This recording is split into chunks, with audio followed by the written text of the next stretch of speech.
Everybody, if it's Saturday, it must be the day of revolution, the day when we talk about technology with my old friend Keith Tier, the publisher of That Was the Week newsletter.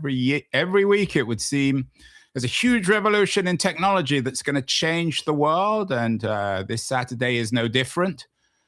The title of his editorial this week is Blowing the Doors Completely Off the Hinges of Venture Capital. It's a subject he's all too familiar with, and he's joining us, as always, from the heart of the global revolutions of the world in Palo Alto, California. So, Keith, another revolutionary week. How many revolutionary weeks can we have before we all go down the plug hole? Well, you know, in Silicon Valley, you get rewarded for grandiose announcements. And so every CEO or founder worth their salt is planning them. So I would guess that we're going to have attempted revolutions at least pretty much every week. So this week, we are triggered by this announcement of something called the Robinhood Ventures Fund 1, which, according to Robinhood at least, appropriately named. For too long, private markets have been out of reach to everyday investors. At Robinhood, we believe access shouldn't be limited to a select few. We've heard that message time and time again about the radical consequences and benefits of democratization. But at this point, the Robinhood guys seem as if they want to blow the doors off the elites of venture capital. What exactly is Robinhood doing? Well, there's what they say they're doing, and then there's what's really happening. What they say they're doing is exactly what you just read out. They're launching a publicly listed venture fund, very like the conversations you and me have had in the past about what I do at Signal Rank. They're pulling together assets into the venture fund. They already have 300 million-ish of assets like Databricks.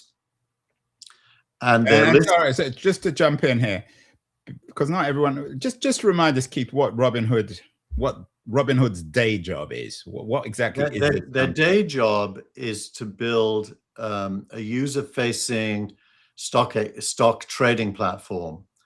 They're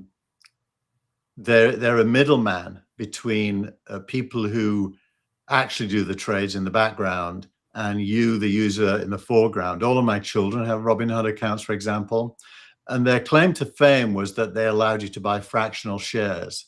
So you could buy 1/10 of a share of Apple instead of a whole share, which meant you could start trading with small amounts of money and own equities.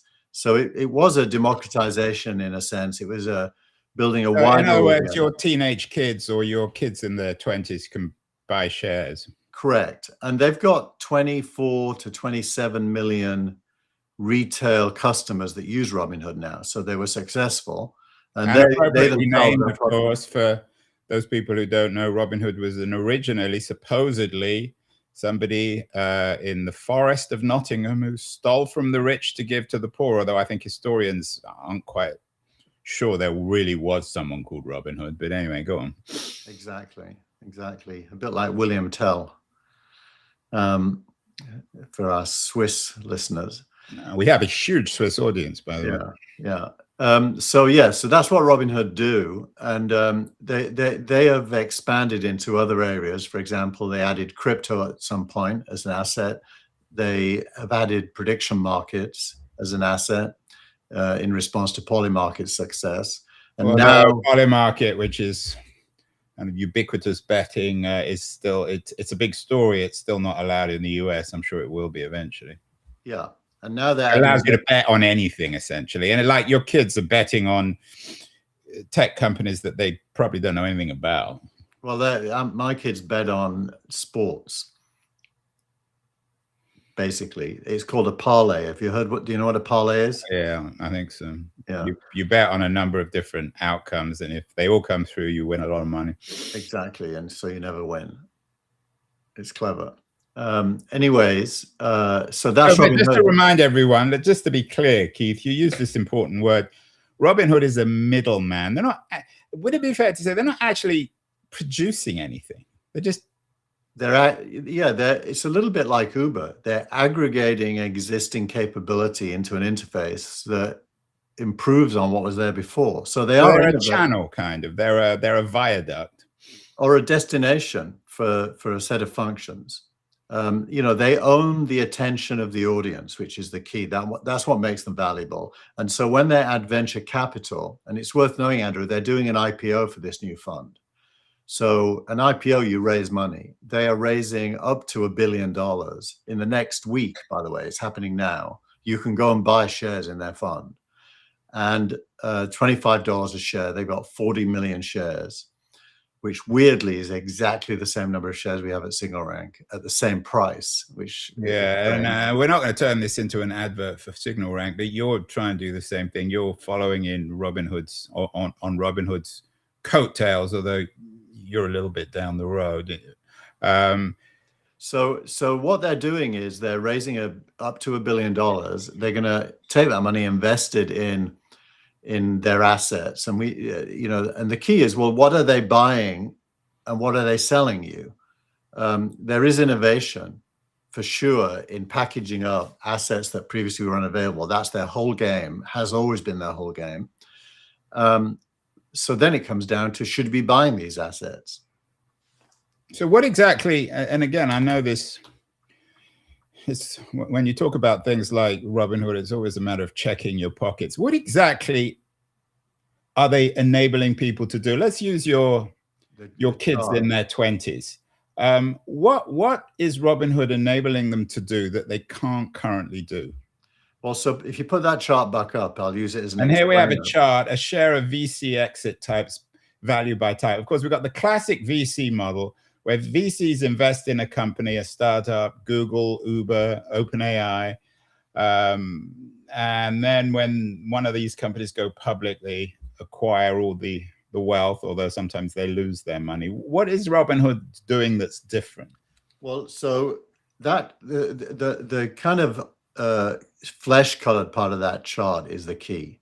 And look how small it used to be. Right, and there are going to be some people listening to this. So there's a chart, share of VC exit type, value by type. We have 3 categories, IPO, secondaries, and M&A. And right. So historically, when venture capitalists invest in companies, the only way they exit is through that company doing an IPO or being bought through mergers and acquisitions.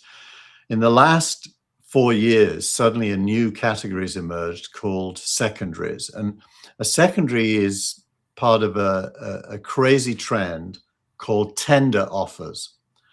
Now, a tender offer is when a company offers shares, mainly from employees, to new buyers. Like OpenAI. OpenAI is very hot on the secondary market, right? There are a lot of people working for OpenAI who have shares in a private company, and then they're selling their shares on the secondary market. Is that a fair way of thinking of it? That's correct. And it's done in a structured way, usually with the bank involved, and it's called a tender offer.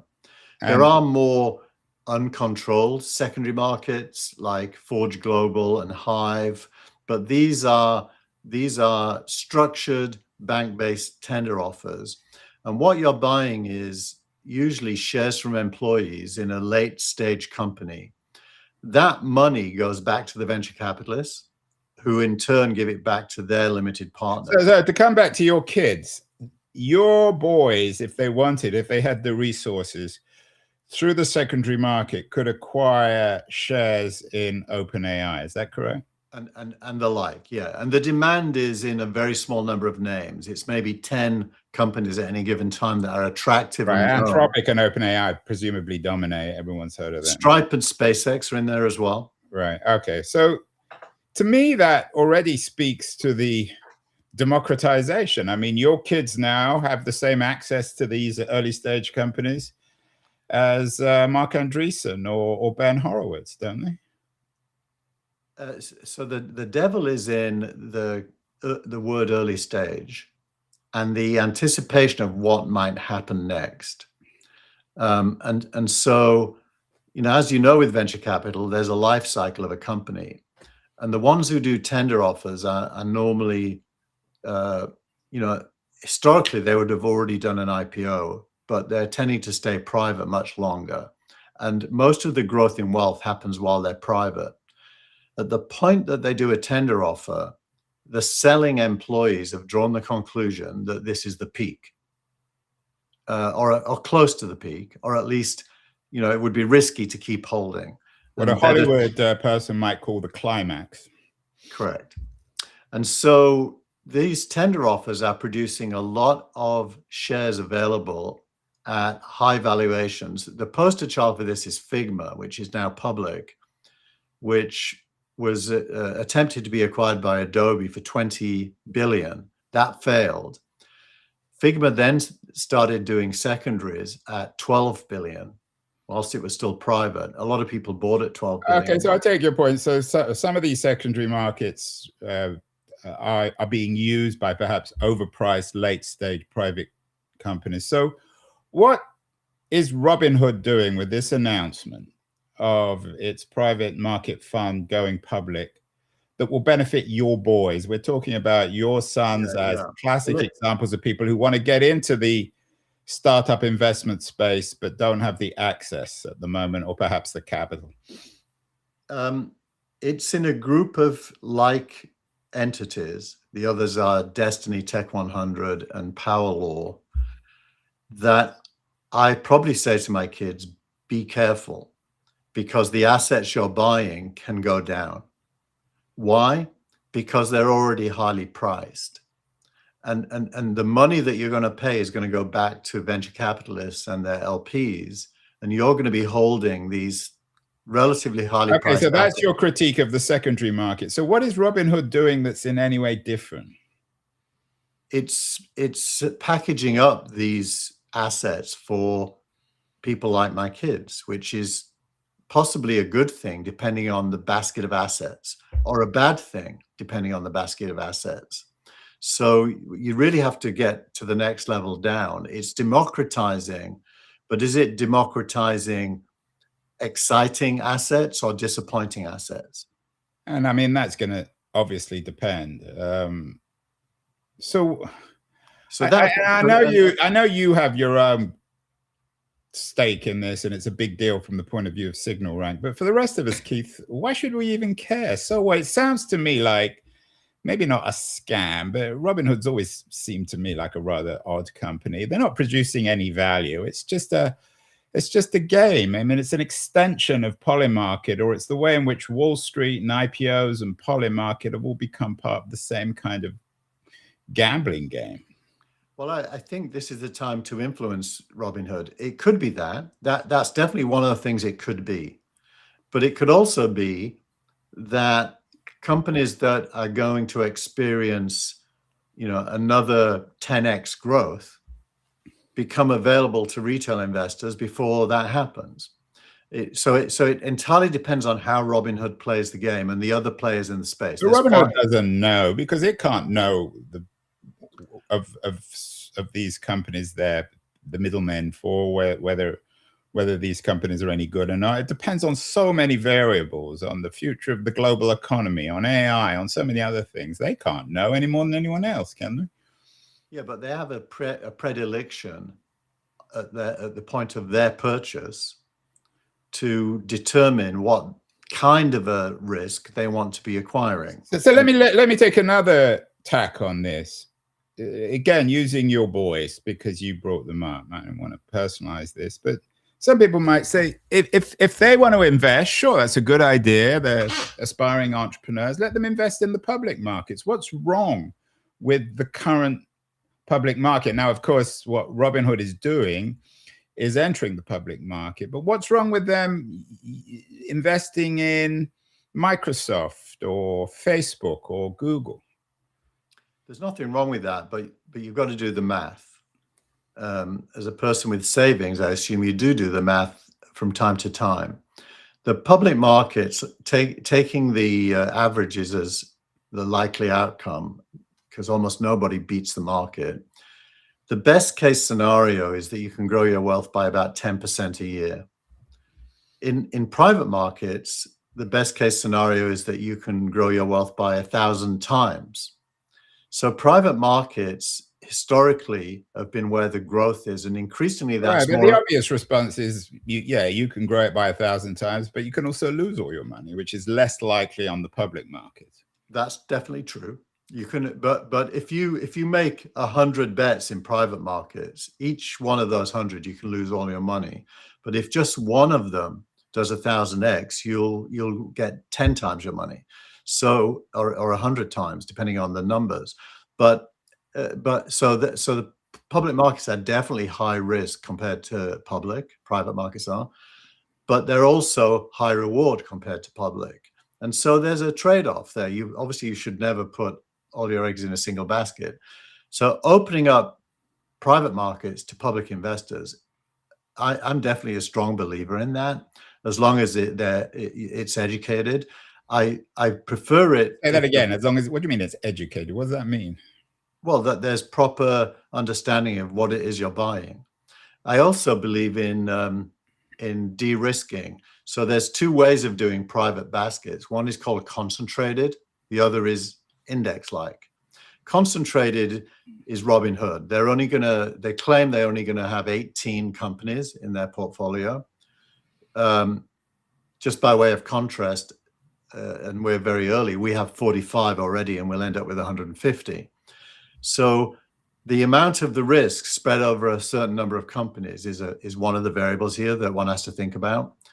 And a highly concentrated late stage portfolio is probably the most risky, and aligns to what you just said. An earlier stage, more index-like basket is more de-risked. So how would you, I take your point, how would you respond to my suggestion that all this really reflects this kind of merging of the financial markets and betting markets like Polymarket, and it perhaps reflects a kind of apocalyptic time where everyone is gambling all the time on everything, which is what Polymarket is? Well, I don't think you're wrong to say that that's part of what's happening. I think that is part of what's happening. But it's also true that,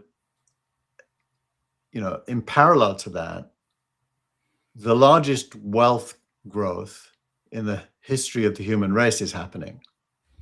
And who gets to play in that pond is highly selective right now to people who have $1 million or more net worth. And Robinhood is right to suggest that that can be broken and more people can benefit from this wealth growth. You know, we talk about the democratization of finance. People with $1 million have more rights, not because they're better or even smarter. It's just because they got the money.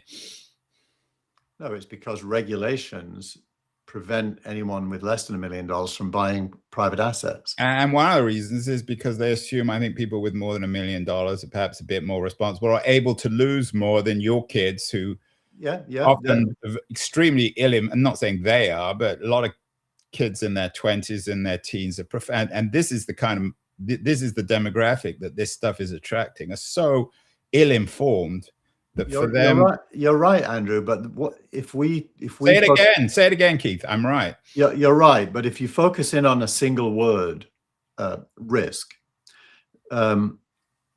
it's an economic truth that risk has a price, and the higher the risk, the lower the price, and so these aspects, economics 101. Yeah, I mean, we know that, Keith. That no, goes without well, you can't say we know it, because I suspect many of our listeners don't know it. You might know it, but I do think risk has a price, and I think that when you bring private assets to public markets, the weight of the risk is the only thing you need to understand, because then you can figure out whether you're prepared to buy it and with what portion of your wealth, and so democratization is definitely 100% great. Risk that it carries is a variable, and different players are going to bring different baskets of risk to the market, and they'll be priced differently and they'll perform differently. Yeah, and we've talked about booms. You and I disagree on this. I mean, the nature of booms is one where a lot of people assume that risk has no price, and then you have a radical correction or a collapse, and everyone recognizes. I have one more question, Keith, and then we're going to move on this because it's boring, really, in my mind. As you know, it's not something I'm particularly interested in. What exactly? I've always, and maybe correct me if I'm wrong, but I've always assumed that to go public, you have to have some value. It can't just be an idea. It can't just be some whim. To go public means that you have some substantial product. What exactly in this Robinhood private market fund that's going public, what exactly is this thing? It claims it's a thing, and if it's going public, it must be in a sense a thing. It's a where's product. the value? What is it? They've spent $340 million buying previously impossible to own private companies. So they've put down 340 million of their own money to buy these assets. So they're not actually buying the companies. These are investments in these companies. Well, that is buying the companies. It's just a small portion of the companies. So it's basically just a kind of an investment platform that's going public. But a little bit like Berkshire Hathaway is. Berkshire Hathaway owns other companies. Robinhood owns other companies, not fully. And it's now, and in the case of Robinhood, these companies were previously impossible to own for retail investors. Its product is to make it possible to own them. And you judge them based on what it is they're selling you. So in a way, I mean, coming back to this final point, come back to your kids. They could buy on the secondary market, but actually this Robinhood announcement in a way might not be such a bad thing because it's encouraging them to go to the public market and invest in something like Robinhood. Is that fair? Yeah, that's fair. And then you do the calculation on the risk analysis of all your possible strategies. And then coming back to the revolutionary point about blowing the doors off venture capital, why should Andreessen Horowitz or Sequoia or Union Square Ventures, why should they care about any of this? They're still in their business of investing in startups. But that's actually the most interesting part of it. Sequoia and Andreessen charge their investors somewhere between 20 and 30% of the profit on the money that they invest. Robinhood is charging 0%. So they are creating a venture capital fund where the profit stays with the investors and doesn't get taken out by Robinhood. So they're changing venture capital from a 30% tax to 0% tax. They are charging fees. It'll end up being somewhere between 2 and 3% at the end of the day, which is similar to Andreessen and Sequoia. And their stated goal is to become the biggest venture capital company in the world. If that happens at 0% fees, it makes Sequoia and Andreessen's business model untenable. Yeah, but the point, and I don't want to argue on behalf of Sequoia or Andreessen. They can make their own arguments, but their point of their value is that they actually have access to these companies. They have a network in Silicon Valley. They know the best entrepreneurs, the best technologists, and they're making these investments. Robinhood isn't doing any of that. Well, now you're agreeing with me. I agree with that. What are the assets? The key questions are, what are the assets? How early do you own them? In the case of Andreessen and Sequoia, they often own these companies at the seed round or the A round. So the growth is huge if they succeed. So buying assets early, when those assets are well chosen and they grow, deserves a premium. And that's why Sequoia and Andreessen can earn that premium.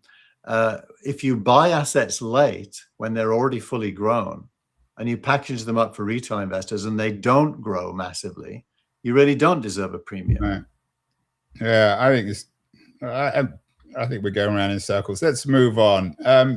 Another interesting piece you linked to this week is about the humanities being automated by Yasha Monk, an old friend of mine, the publisher of Persuasion. He suggests that AI now is at a point where it can write political philosophy papers, not quite perfectly, but getting towards a point where it's harder and harder to distinguish between AI and people who have spent their lives training to write political philosophy.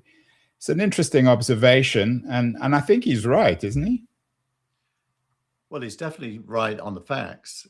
He actually writes about an experiment he conducted to get the AI to write a paper, and he concluded that it was depressingly good, in his words, because he felt it could be submitted for publication and be good enough to be published in an academic journal.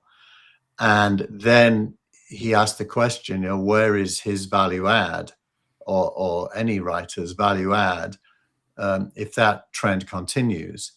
And he does conclude at the end that there is a value add, but he thinks effectively an average non-specialist in a space is going to be able to produce a specialist level publication using AI, and it will be increasingly difficult to distinguish between that and one written by an actual specialist. So this comes back really to what we were talking about before, about radical democratization, just as the Robin Hood story is about the democratization of markets or access to investment. Yasha is talking about radical democratization so that experts or former experts like himself, professors of political philosophy, don't bring much value. I mean, does he get into the argument about whether if he smartly uses AI, he can improve the quality of the piece? Or does he suggest that after a while you just kind of hit a wall? No, he does retain some optimism about the importance of the human. That said, I think he might be misframing this, and even we might be. I think automation is probably a better word for this than democratization. Democratization suggests humans are being leveled up. What's really happening here is humans are masquerading as producers when actually it's the AI that's becoming as good as or better than humans. So if there is democratization, it's software agents that are writing, not humans. Although some people will probably hide behind that and claim that they're political philosophers by using AI. Another of your pieces that you linked to this week is by Packy McCormack, one of your favorite writers, the author of Not Boring. He writes about power in the age of intelligence. Where is the power then, Keith? Whether it's in the democratization of financial markets or what Yasha Monk is talking about. I mean, this seems to be the core question. Yeah. If we acknowledge that you have this flattening or democratization, whatever word you want to use, where does the power go? Well, it's interesting. If you and me ask ourselves, what do we still respect? I think it comes down to creativity that breaks through some previous boundaries and therefore grabs our attention because of its uniqueness, novelness, newness, depth, interestingness. AI is very bad at that. Humans are very good at that. At least the humans who are good at it are very good at it. And we're still attracted like, flies to a light to creativity. So power is with the creative. And in fact, this was something I talked about with the Los Angeles Times book critic, Beth Ann Patrick, another keen on America friend who came on the show to talk about the Washington Post closing and the impact on the literary world, or the Washington Post closing of their book reviews. We agreed, I think, or Beth Ann noted, that the book still retains a degree of popularity, maybe because of the value of creativity, Keith. I think it's exactly that. When a new book comes out that breaks some kind of ground intellectually or from the point of view of leisure and fiction, a lot of people buy them, either digitally or physically. And that's because we have a thirst to be either entertained or educated. So maybe Yasha's point about the humanities being automated is that the humanities aren't particularly creative, and that most people working away in university departments writing these white papers aren't creative, and that we shouldn't be too sad about their demise? Well, I think what will happen is the good writers will be like Sequoia and Andreessen. They'll be very good at doing their craft early, before anyone else, and benefit from that. In the case of writers, by attention; in the case of venture capitalists, by gains. And therefore the craft still retains its power. Craft retains its power. That should have been your headline this week, rather than blowing the doors off the hinges, Keith. Craft retains its power. Steve Gilmore, I know, one of our loyal listeners, criticized you and I, Keith, because he says we disagree too much, but maybe we agree too much on this front, that we're not in, doesn't sound like we're in violent disagreement on any of this. So there, even if the humanities are about to be automated, that's not necessarily bad for humanism, or maybe for creativity. You're suggesting that the reverse might be true. I think the reverse is always true. I think any time a technology relieves humans of the mundane, it elevates the special. Like you and I. I don't know about you and I. Steve's point, by the way, wasn't that we disagree too much. It was that we disagree about the same things over and over again and don't move on. Okay, well, to annoy Steve, we're going to disagree finally, Keith, about the same old thing again, which is abundance. One of the other pieces you linked to is by one of the great apostles of abundancy, Peter Diamandis, and a character called Dr. Alexander Wisner-Gross, who sounds like he could have come out of Dr. Strangelove or something, a rather odd-looking character, on this idea of abundance. I just think it's complete and utter nonsense. I think that there will always be power, there will always be scarcity. Whenever you get certain kinds of abundance, new abundance, you get new kinds of scarcity too. Are you in this camp of achieving abundance by 2035? It seems as if the reverse is true, if anything. There's more scarcity now than there's ever been. Well, look, these two, Diamandis and Wisner-Gross, are part of a group that does a podcast. Salim Ismail's on the podcast, by the way. So I think you know Salim as well. Yeah. And they are part of Singularity University historically.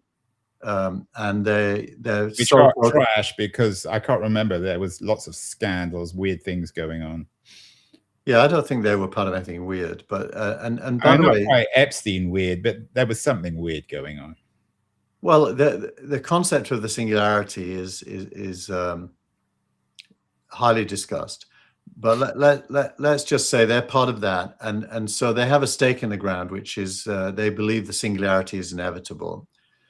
I think they're probably right about that. That at some point, automated software and robotics that is self-referential and can reproduce itself at better and better functionality is probably going to happen. And I would, just to be clear here, I wouldn't necessarily disagree with that, but that does not result in abundance. Well, those are two quite separate conversations. Well, then let's define abundance. I think you have to separate abundance into two conversations. The first is, will the production of things grow to such an extent that almost everything is available to everybody? I think that probably is yes. At some point that will happen. Things meaning food, homes. You mean like access, like we were talking about with Robinhood? You have access to invest in early stage tech companies, but it doesn't mean this will be access. It doesn't mean that everyone can just buy these things, because everyone has different. Well, I think you have to remove the word buy, because that's a word of the present. If you imagine that things are produced in abundance automatically with no human input, and things meaning things we need or want, then the concept of buying them goes out the window, because there's too many of them. They'll have zero value, actually, because there's too many of them. So the supply will outstrip demand. Now you're going all musky and on me. No, I think this is just. Well, you have to start with logic. That is just pure logic, isn't it? What's logical about? you still have to have resources to produce stuff. I mean, even with AI, for all its supposed freeness, the big tech companies, the AI platforms are investing billions, sometimes trillions of dollars in producing the power to drive these things. So it's but remember we're trying to understand Diamandis and Wisnogradov. So okay, and they're talking about 2035, which is not a long time. That's So they believe that this exponential abundance is fairly short term. That's what they believe. We can disagree about that. I don't think we can disagree that abundance defined in the way I just did will eventually happen. It will. And then the second thing is, well, who you just said it will. You didn't. I would say it's complete nonsense. I mean, how do they explain land, for example, and the fact that you can't just produce land? Well, there's so much land on the earth compared to people that it doesn't matter. I think that's enough, Keith. Otherwise, you're going to annoy me too much. That's such a stupid thing to say. Well, it means you're not scientific. You're being too emotional about it. Enough. That was the week. With Keith Tier, we agreed that maybe venture capital is interesting, but now he believes that land is abundant. I'm not so sure, especially in our age of Greenland, of rising real estate, living in San Francisco. That is just one bridge too far. Anyway, Keith, good conversation. We will talk again next week. Maybe we'll have a whole conversation on why you believe land will become abundant. No, it's already abundant. By 2035, yeah. Already abundant. Well, then if that's the case, then why would America want to own Greenland? Or catch a train? Well, that's more geopolitics and power and military. Go to Greenland. There's no people on most of the land. There's lots of land. Yeah, well, that's enough.